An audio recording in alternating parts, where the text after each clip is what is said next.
Hola, bienvenidos a TMT Conversaciones, aquí en el Museo de la Inmigración, Hotel de los Inmigrantes. Hoy vamos a charlar con Pilar Orgé Sánchez, que es gerente general de CAPER, la Cámara de Empresas de Radiodifusión. Pilar, ¿cómo va? Muy bien, gracias. Gracias por la invitación, José. ¿Cómo es eso de CAPER, radiodifusión, broadcast, iluminación? Sí, en realidad nuestra cámara nació, este año cumple 30 años, en 1988 nació en septiembre, como la cámara que nucleaba a las empresas proveedoras y fabricantes. Nosotros somos una cámara típica desde ese punto de vista, porque tenemos tanto fabricantes nacionales como importadores, integradores. No nos gusta decirle simplemente importadores, porque como somos una cámara de tecnología, nuestros asociados brindan mucho más que un servicio de importación. Hay un conocimiento sobre cómo usar e integrar esa profundísimo. Hacen un servicio de pre y postventa, de asesoramiento, bueno, casi consultores. Sí, es que son consultores. Les llamamos integradores porque hacen integración de equipamiento y sistemas. Originalmente, como te decía, la cámara nucleaba a las empresas que proveían equipamiento de radiodifusión. Esto es el broadcast, que es radio y televisión abierta. Con los años, nuestros socios empezaron a proveer equipamiento para televisión por cable, televisión satelital, y luego empezamos a expandirnos, la famosa convergencia. El cine empezó también a formar parte de nuestra exposición. Los espectáculos al aire libre, es decir, que ahora somos la cámara que nuclea a los proveedores y fabricantes de equipamiento audiovisual profesional en lo más amplio de ese término, ¿no es cierto? No solamente broadcast. Todo el equipamiento para medios y entretenimiento, casi. Todo, absolutamente todo, desde iluminación, sonido. Nosotros tenemos una exposición anual, vos nos visitaste. En esa exposición se puede ver desde la generación del contenido, la transmisión de ese contenido por los medios que sean. Pues ya sabemos que la televisión ya no es como era antes, pero quiero decir, para todo tenemos radio online, por supuesto, que la única diferencia es que no hay un transmisor, pero el equipamiento del estudio es el mismo.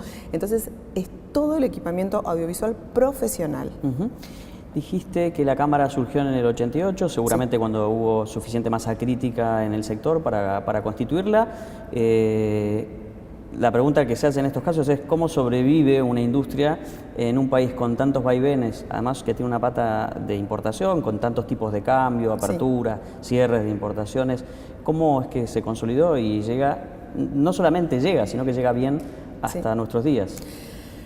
Me gustaría contarte que uno de los objetivos fundamentales de la formación de la Cámara tuvo que ver, y eso se mantiene lamentablemente en el tiempo, con la necesidad de ajustar el nomenclador arancelario a los cambios tecnológicos. Esos cambios ya eran en ese momento absolutamente rápidos, en este momento más todavía, y nunca se llegaba a tiempo actualizar el nomenclador para dar respuesta a las nuevas tecnologías que se fabricaban en el país y que llegaban de afuera. Ese fue uno de los objetivos. Casi como un soporte del Estado, digamos, ayudar al área aduanera a actualizar. Nosotros trabajamos con todos los gobiernos, hemos trabajado, y nuestro objetivo, nosotros no hacemos lobby, no somos una cámara, no tenemos tampoco semejante poder, somos una cámara relativamente chica, el nuestro es un rubro relativamente chico, nuestra exposición es bien business to business, no es una exposición masiva, no es un rubro masivo, pero sí tenemos mucho conocimiento de tecnología. Nuestros asociados son, el 95% son ingenieros en electrónica, en informática, técnicos en electrónica. Entonces sí tenemos mucho conocimiento de ese mercado y de la particularidad de ser una cámara profesional que trabaja con y para profesionales. No es un rubro doméstico, no tiene nada que ver con lo doméstico. Entonces, ¿cómo se sobrevivió? Bueno, te decía que la formación tuvo que ver con la necesidad de hacer estos cambios, que los logramos. Te digo que nosotros hay una posición arancelaria al 85-25 que fue un trabajo de CAPER en conjunto con las autoridades. Te estoy hablando del año 95-96, yo ya estaba en la Cámara. Y el otro objetivo era hacer una exposición profesional similar, no sé si conocen, la NAB en Estados Unidos, la IBC en Ámsterdam. una exposición que pudiera ser centro y foco no solamente para Argentina, sino para Latinoamérica, porque nuestra exposición es visitada por gente de todo el país y de Latinoamérica. Y en estos 30 años, por supuesto que, como te decía, la tecnología cambió mucho, la situación del país fue evolucionando, hubo mejores etapas para los fabricantes, peores etapas para los fabricantes, buenas etapas para los importadores, malas para los importadores, es decir, pasamos por todo, sobrevivimos a todo.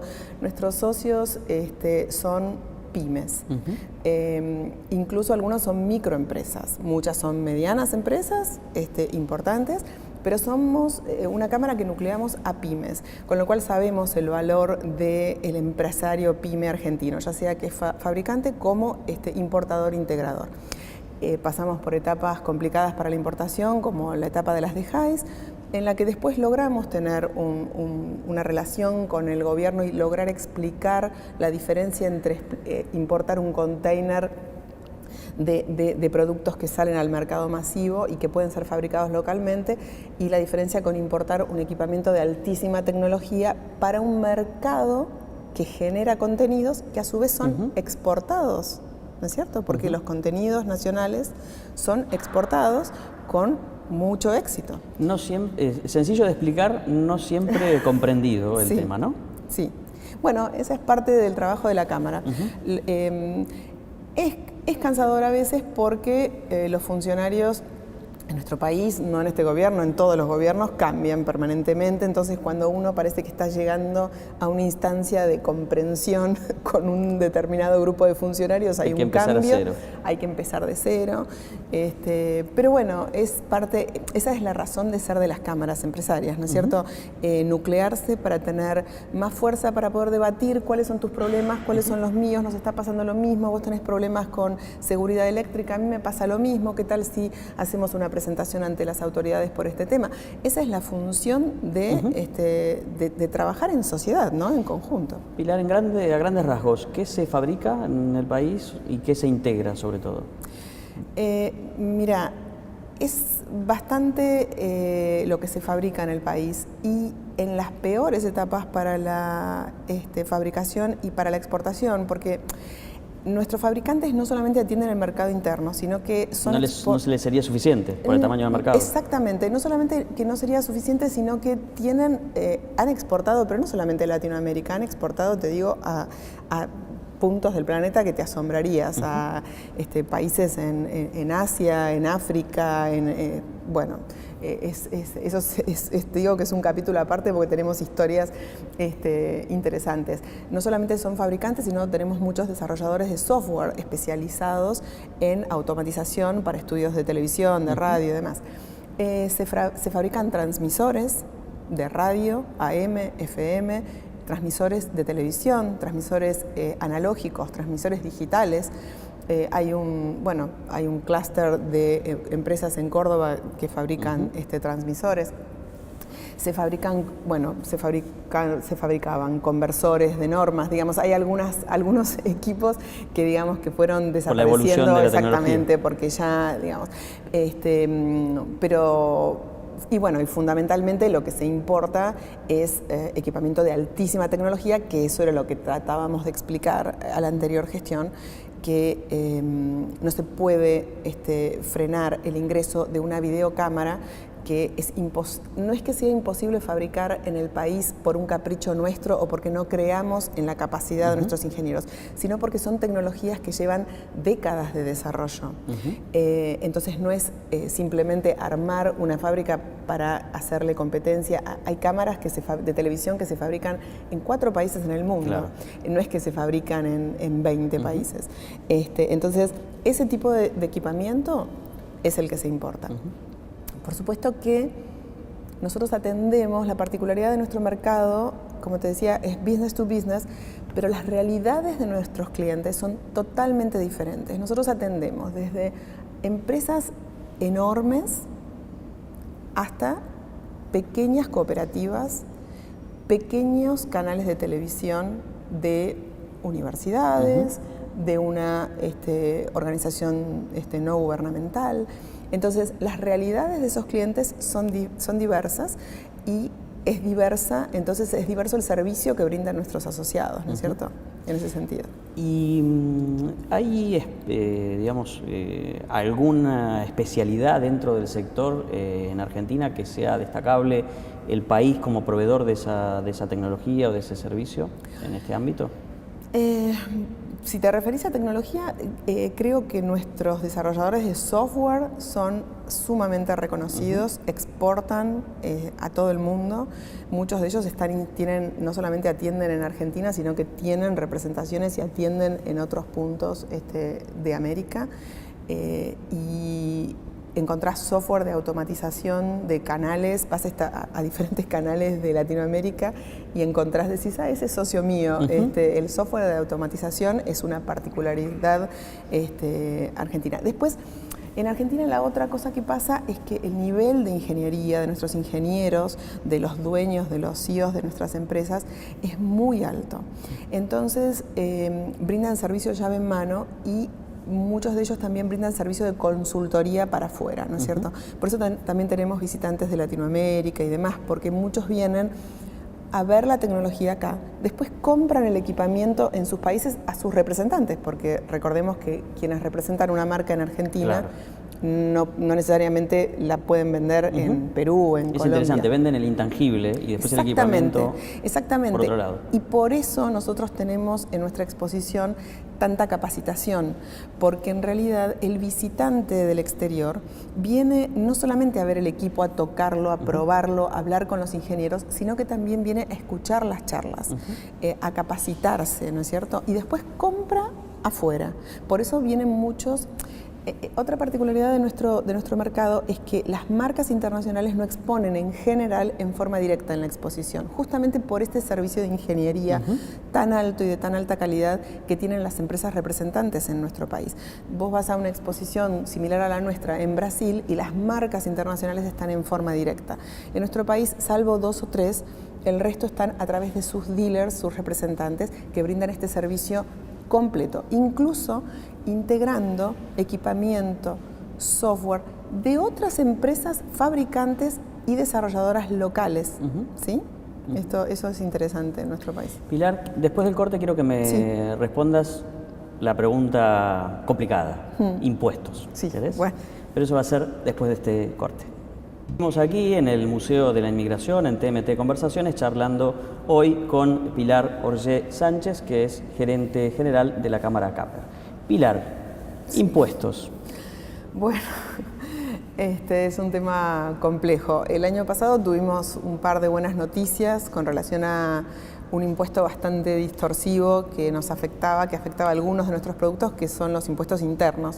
Sabes que el fundamento de los impuestos internos tiene que ver con cargar aquellos elementos de lujo, y que una videocámara de altísima tecnología que se utiliza solamente para producción audiovisual profesional, hiper profesional, porque también hay cámaras de la línea prosumer, de este concepto de professional y consumer que existe, pero las cámaras absolutamente profesionales que paguen impuestos internos era un absurdo y no lográbamos bajarlo. Finalmente, en 2017 se bajaron los impuestos internos a las videocámaras profesionales y a los monitores. Y también se bajó el derecho de importación extrazona en el nomenclador, también para videocámaras profesionales y para monitores y servers. Eso la verdad que fue un logro porque bajó del 20 al 2%. Nosotros como Cámara, te decía al comienzo que somos atípicos porque desde el 88 que somos fabricantes e importadores, con lo cual somos una Cámara que en nuestra mesa de consejo directivo estamos muy acostumbrados a debatir, a discutir y a llegar a consensos sobre qué productos se fabrican. No se pueden llegar eventualmente a fabricar, sino realmente se fabrican en el país y que hay que proteger de alguna manera. Nosotros no somos ni proteccionistas ni... Difícil con los importadores adentro. pero hemos llegado siempre a consensos. Es decir, cuando un switcher tenía siempre encontramos el punto, hasta determinada cantidad de entradas y salidas se fabrica en el país, lo fabrica fulano, mengano, sultano, por lo tanto pedimos protección arancelaria para ese producto y a partir de tantas entradas para arriba, ese producto debe venir con arancel bajo porque no se produce en el país.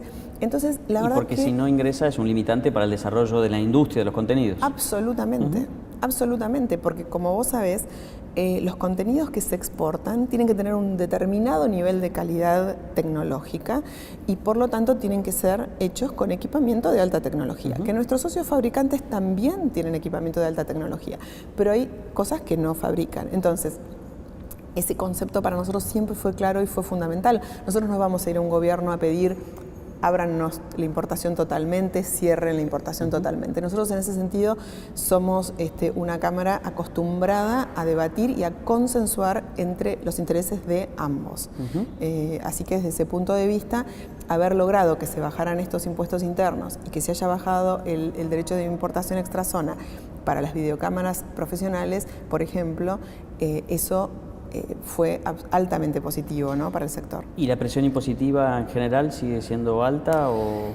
Sí, sigue siendo alta, pero digamos que estos dos impuestos cambiaron la realidad en muchos aspectos, eran absolutamente distorsivos. Así que, digamos, estamos muy contentos con eso y vamos paso a paso. Así que, bueno, ese es un... Eran la cámara de la radio, sí. AM y FM, de la televisión abierta, sumaron el cable, el satélite, vino la iluminación, el sonido y apareció la convergencia. ¿Cómo está impactando en el sector este concepto de convergencia, que en realidad no tiene un solo significado, es la desaparición de la frontera entre distintos mercados, la universalización tal vez de lo audiovisual como una herramienta no solamente de la televisión o del video, sino ya que es un poco transversal a distintas industrias? ¿Cómo les está cambiando? Absolutamente. A veces esa convergencia yo te decía antes de empezar que nosotros somos una cámara de tecnología, por lo tanto no nos asustan los cambios y realmente esto es así. Y cuando nosotros empezamos a ver que en nuestra exposición teníamos cada vez más visitantes de corporativos, Hospital Italiano, Festival de Viña del Mar. Gente rara. Claro, Ejército Argentino, Policía, laboratorio tal, nos dimos cuenta que efectivamente estas fronteras se están borrando totalmente. La tecnología nos pasa por arriba. La tecnología, bueno, viste, vuela la cabeza, es literalmente así.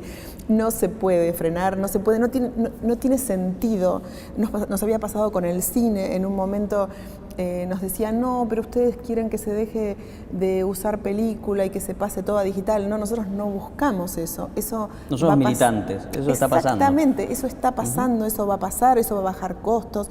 Eso, por supuesto que después uno puede darse el lujo de utilizar film para algo, pero me refiero a que no podemos frenarlo, no podemos negarlo, no podemos tapar el sol con la mano. Me parece una bobada decirlo, pero realmente es así.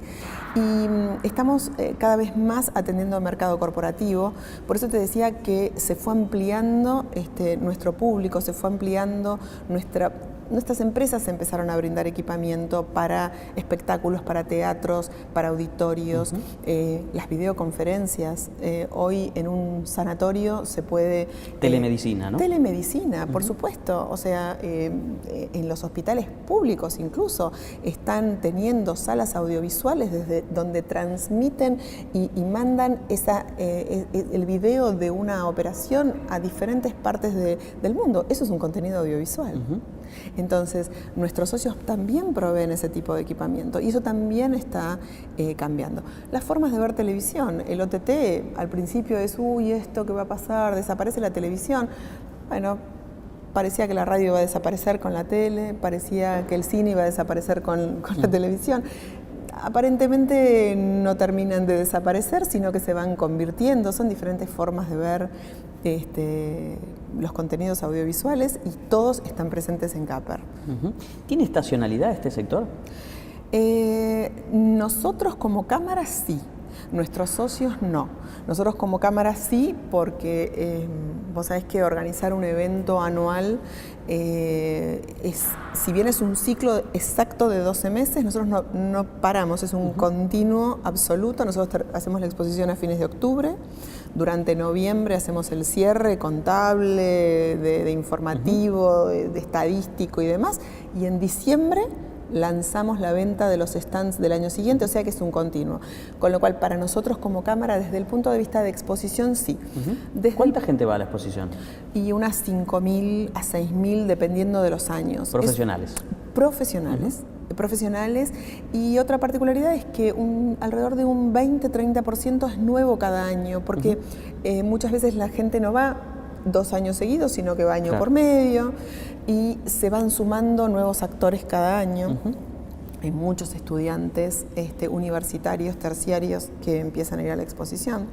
El mercado nuestro, para nuestros socios y expositores, no es estacionario, no es estacional, y tampoco lo es para el trabajo de cámara, ¿no? Que es el más antipático, es esto que yo te hablo de impuestos internos, aranceles, seguridad eléctrica, que fue otro de los problemas Mucha que gente tuvimos. dirá que es aburrido. Bueno, sí, es un poquito más aburrido que la Mencionaste exposición. un par de veces lo de la seguridad eléctrica. Sí, porque fue un dolor de cabeza grande para nosotros como cámara profesional. En el año 1998, se dictó una resolución, la 92, de seguridad eléctrica, que intentaba proteger al usuario doméstico de todo equipo que fuera conectado a la red eléctrica. Lo que no se pensó en ese momento era que había un montón de equipamiento profesional que no podía someterse a una prueba de ensayo de destrucción como una plancha, porque el costo es altísimo. Entonces, CAPER, junto con otras cámaras netamente profesionales y otras domésticas, armó una multicameral de seguridad eléctrica que funciona de manera muy prolija a lo largo de todos estos años, te estoy hablando del año 98 hasta la actualidad, porque se logró excluir y formar un universo con un tratamiento diferencial para importación de equipamiento profesional, es decir, el equipamiento que va a ser manipulado por personal idóneo. Pero en el año se me mezclaron los años, en el año 2015, cuando termina la anterior gestión de gobierno, se produce un cambio y ahí volvimos a replantear todo. Finalmente, la hago corta para no hacerla muy complicada, logramos este año que el gobierno volviera a sacar una resolución que contemplara este universo profesional, así que estamos todos tranquilos de nuevo porque pasamos por unos momentos de zozobra. Cuando la importación se puede frenar por diferentes razones. Esta puede ser indirecta y puede ser grave también, ¿no es cierto? Pero está solucionada también. Hablábamos recién de cómo crece el mercado, porque se incorporan nuevos clientes para los proveedores de equipamiento de lo que fue en algún momento radiodifusión, y hoy podríamos hablar de la convergencia. ¿Cómo ven el futuro en términos de oportunidades, de crecimiento, de exportaciones? ¿El contexto está dado para que haya ese crecimiento o no? Porque la inflación, la tasa de interés... Estábamos bastante ilusionados con algunas cosas. En la anterior gestión de gobierno había tomado la decisión de tener un stand de Argentina en la exposición más grande de tecnología audiovisual del mundo, que es la NAB, National Association of Broadcasters de Estados Unidos. NAB Show se llama, ¿no? NAB Show, NAB Show. Y la verdad es que luego de 4 años de participación, estas cosas no son rápidas, no son automáticas, no se dan de un día para el otro, se necesita una continuidad en el tiempo para ver realmente los resultados por diferentes razones. Por ejemplo, NAB Show es enorme y la ubicación del stand es clave. Entonces, a lo largo de esos 4 años habíamos ido avanzando porque uno se hace cargo del stand de Argentina. Claro. Nosotros como cámara participamos en forma independiente, privada, somos una cámara privada, pero colaborábamos con nuestros asociados fabricantes y desarrolladores de software que participaban en este evento. Este año se decidió cortar esa participación y creemos que eso fue perjudicial para nuestras empresas porque, te pongo un solo ejemplo, una de nuestras empresas asociadas había vendido NAB Show en el año 2017 9 antenas para Perú. Cerró el negocio, vendió 9 antenas para Perú. Lo que suele ocurrir en este tipo de exposiciones. Exactamente, porque si bien viene gente de Perú a Buenos Aires, a Caper, ese es un evento multitudinario. Imagínate que nosotros tenemos 5.000 visitantes, ellos tienen 100.000. O sea, es incomparable. Entonces, eso la verdad que nos da un poco de pena, y la respuesta de parte del gobierno es que están atendiendo áreas más competitivas. Nosotros eso lo entendemos. Lo que nos da pena es que la nuestra quizás no es un área que reporte tantos beneficios al país en números, pero sí en tecnología, en emplear personal altísimamente capacitado. La otra cosa que nos había ilusionado mucho fue que este gobierno sacó el programa Exporta Simple o Exporta Fácil, siempre me confundo el nombre. Y la verdad es que eso para nuestros socios que exportan pequeñas cantidades, porque como es alta tecnología, claro. No se manda un container lleno de antenas, va de a una antena por vez. Pero eso también tiene algunos problemas, porque hasta ahora, y esto lo digo porque me gustaría que se modificara, todavía estamos a tiempo de modificarlo, todavía los couriers que están involucrados son demasiado caros. Claro. Necesitamos que se baje el costo de los couriers, porque queremos que pongan couriers argentinos con costos más bajos, que sea más competitivo, porque si no termina saliendo lo mismo. El costo de la exportación es altísimo. En nuestro país es muchísimo más alto que en otros países. Entonces, no somos competitivos, porque son productos los que se fabrican y que se exportan con un margen de ganancia muy bajo, porque es alta tecnología. Entonces, nos gustaría que el gobierno nos escuchara en ese sentido. Y ojalá así sea. Pilar, muchas gracias. Muchísimas gracias a vos por la invitación, José. Un placer. Estuvimos aquí en TMT Conversaciones hablando con Pilar Orgé Sánchez, que es gerente general de Caper.